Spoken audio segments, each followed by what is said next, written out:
So Asher, thank you so much for joining us on the show tonight. Thank you for having me on. So tell us a little bit about what brought you to addiction. It's a really good question. I think I'd like to sum it up in a very interesting story, which sums up literally my childhood to today.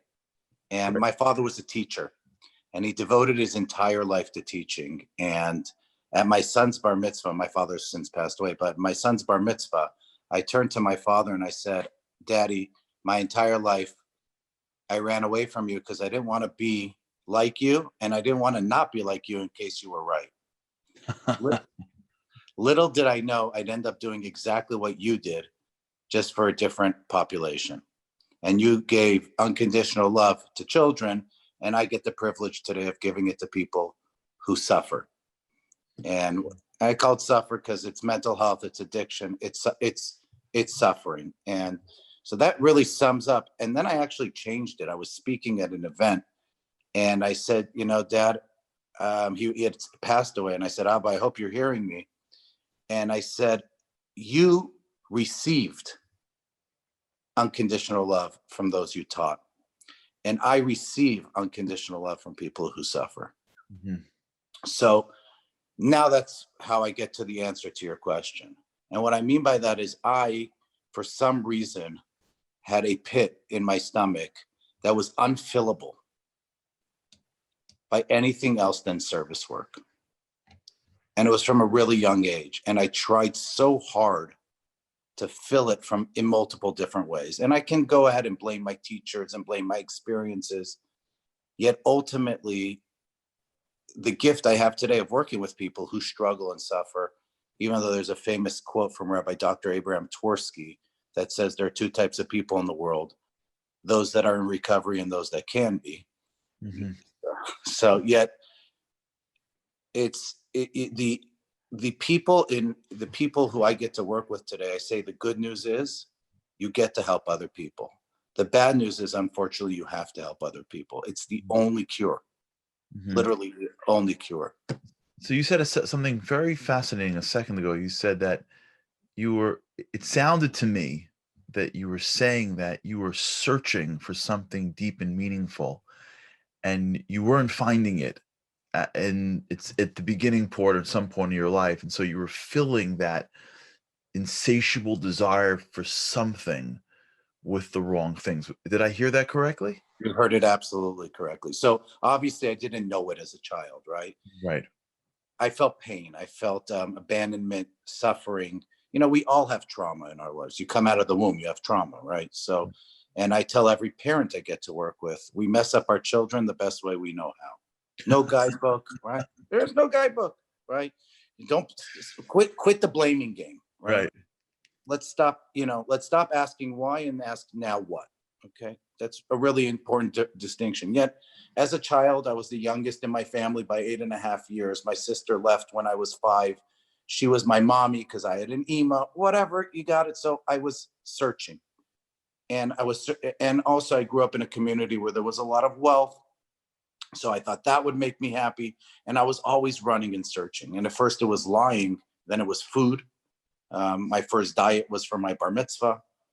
And then it became, marijuana in high school. And then I went to yeshiva and got really, I used religion as a drug for a period of time. And it's the greatest drug in the whole world. It's just not the greatest drug in the whole world when you don't use it appropriately. Right. And,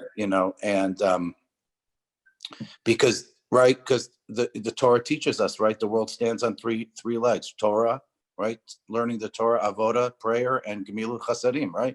And helping other people. So it gave me the guidebook to recover from addiction way before. So yes.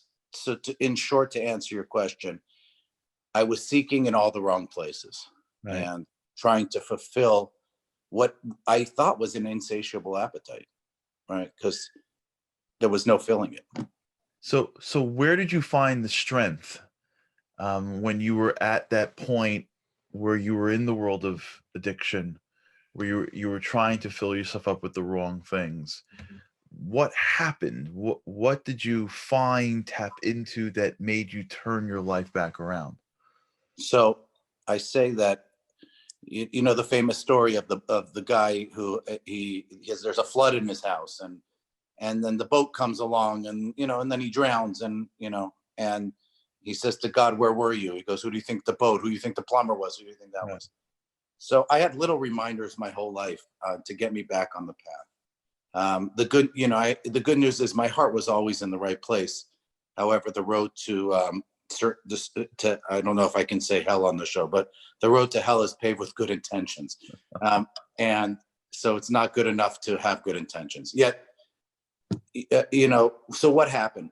I got successful very young, and then I had a major financial reversal. And at that moment, I felt that my only value to the world and to my children was my financial ability, and I had lost it. And I went to therapy, and I told the therapist that I'm a true narcissist, that I've never done anything good in my life without balancing out the bad. And he looked at me and he said to me, your hardware is fine, your software is severely messed up. Huh. And I said to him, okay, great. He goes, well, are you willing to do something about it? And I said yes. I gave him a temporary time frame. In my mind, okay, I'm going to give it this amount of time. And he said to me, you have a problem with cocaine at the time. And I said, no, I don't. And I literally just stopped. And then he said he had a problem with alcohol. And I said, yeah, I do, but I can't. I'm depressed. I'm going through a financial reversal. I don't know how I'm going to pay my bills. I don't know how I'm going to, look in when I go in society, how everyone's going to think of me, and I'm not ready to give it up. Unbeknownst to me, and you asked for the miracles from the man upstairs, this gentleman had 30 years sober. Wow. And he said to me, he sent me to an Alcoholics Anonymous meeting. And I turned to him, and I went to this meeting. It was at 10 p.m. It was like in a hall that smelled of cigarettes and coffee. Okay. And I came back to him and I said, you're a real jerk. I said, not only did I lose my money and my dignity, you're going to compare me to, I said, a junkie on the street. And the narcissism in saying this, the person who's devoted his life to recovery, okay, but that's where I was. And the beauty is he looked at me and he goes, okay. And then I said to him, 12 steps. If there's really 12 steps, because I've been working towards 613 commandments, if there's really 12 steps that can save my life, I'm in.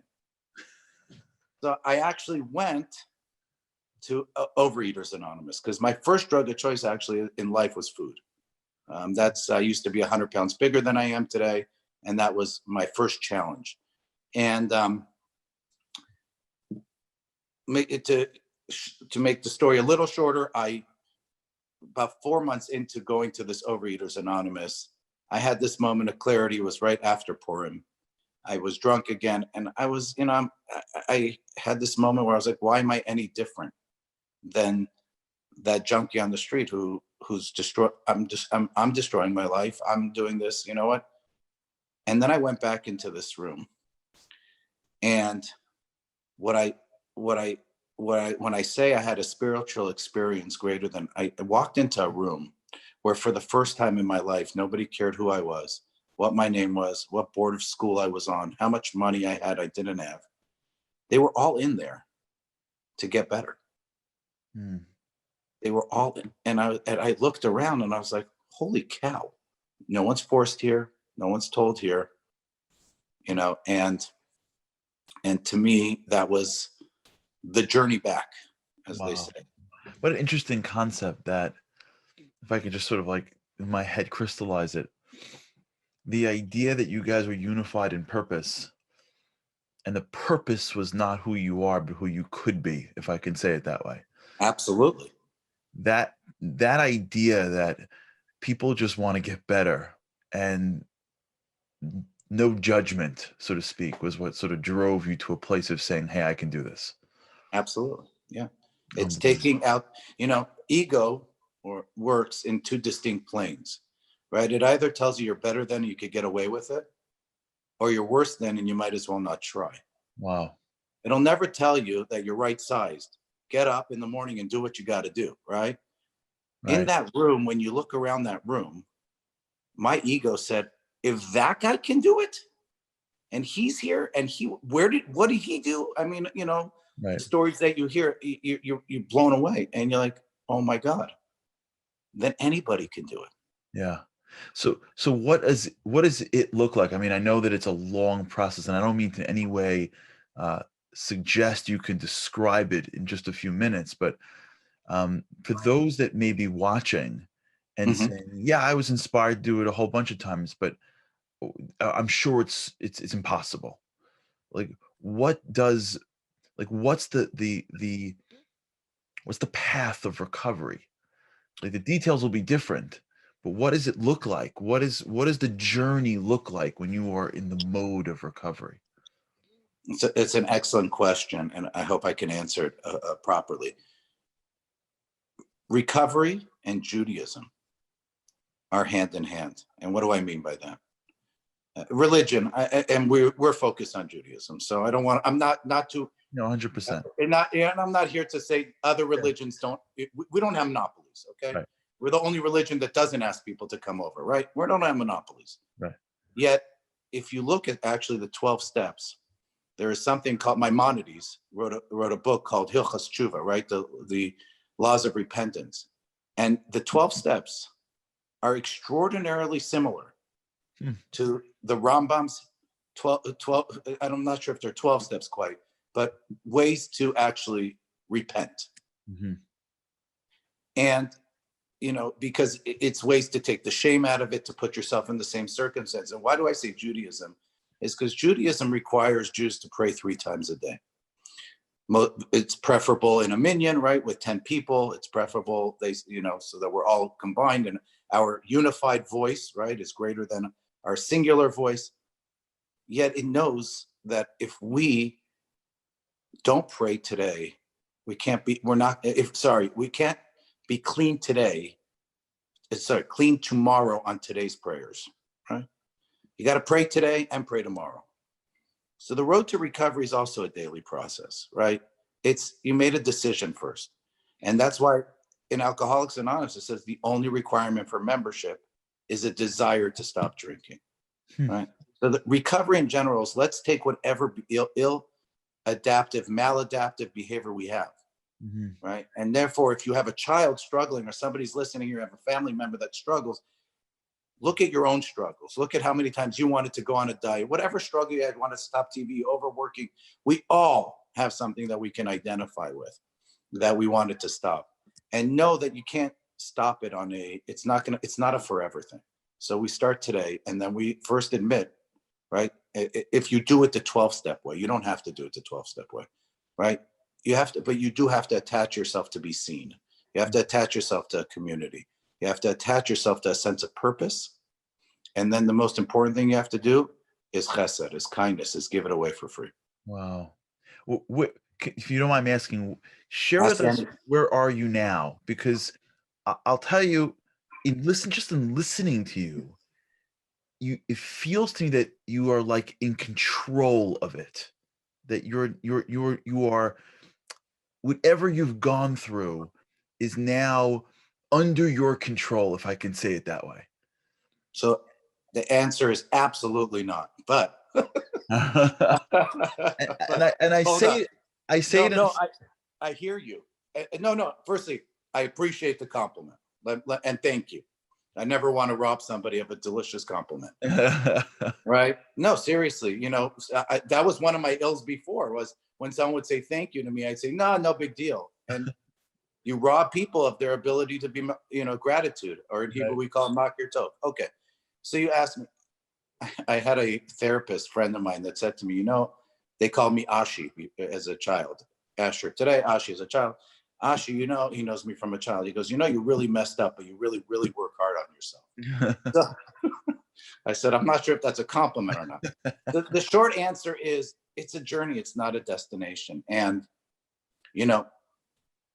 so first, yes, I don't have a desire to drink. I had my bar mitzvah year this year. I'm 13 years sober. I don't think about drinking. But there are other areas of my life and my maladaptive behaviors that cause me shame. So, and that I choose not to give up, whether it's simple ill speak of somebody else, whether it's my eating habits, whether it's work, whatever it may be. Whether it's my journey with God and the commandments, that I'm learning that I could utilize all these tools in all these areas. Mhm. And at some point you stop fighting it. Yeah. You stop fighting needing to know why, because there is no why today. Unfortunately, I get phone calls, I don't know, 50, 100, 200 a day sometimes, people are struggling and suffering. Yeah.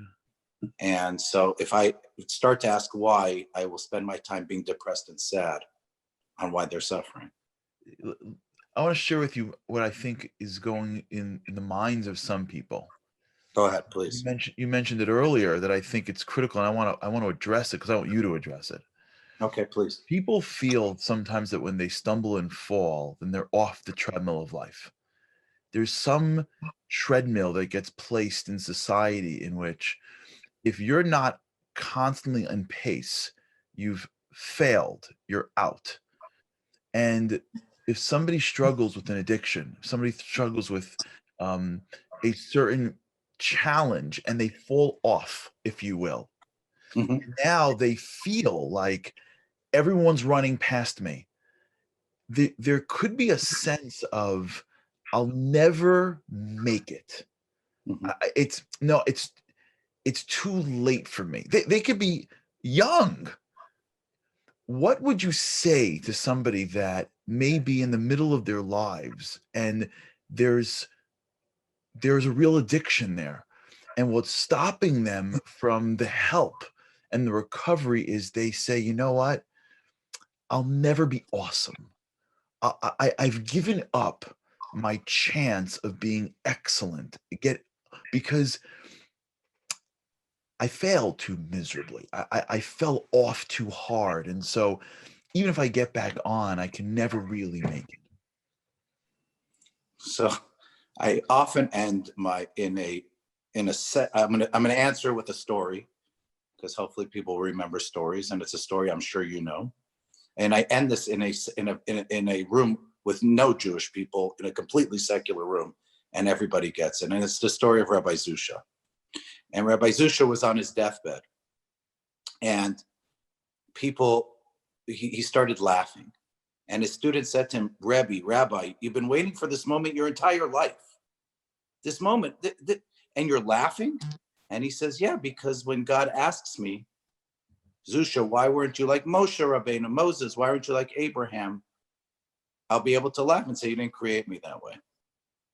10 seconds later, he starts crying. And the student said, what do you mean? You're going to the highest level of heaven. You got the answer. What's wrong? And he says, because when God asked me, Zusha, why weren't you like Zusha? I won't know what to answer. And I use that story for a positive, because I say each human being in this world is put on this world with a unique gift that only they can bring the world. And as long as you're measuring your insides by someone else's outsides, you'll never win. It's over. Forget about it. That's what the surrender is all about, is saying, okay, whatever you got in store for me, man, upstairs, right? They literally say it, thy will be done, right?